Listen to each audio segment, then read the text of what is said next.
Oo, nandito kami sa bundok. Bagong place na discover eh. Kaya nagiinom kami. Mga usong lipe. Mga pulutan na yun. Bestseller na yun Magti-trip to. kami rito. Ganda rin ang place to rito. Sarap nga eh. Puta, nakalimutan ko. Ayan o, may-ari ng bundok. Dahil sa Oh, ang ngiti lang. Napakalawak ng lupain dito. Ayan.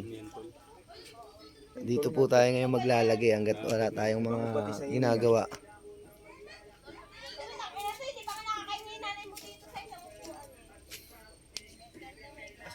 Ayan.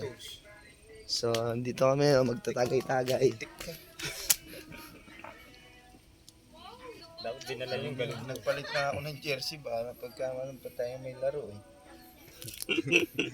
May laro. Hindi na nga natapos yung laro natin. Ayan.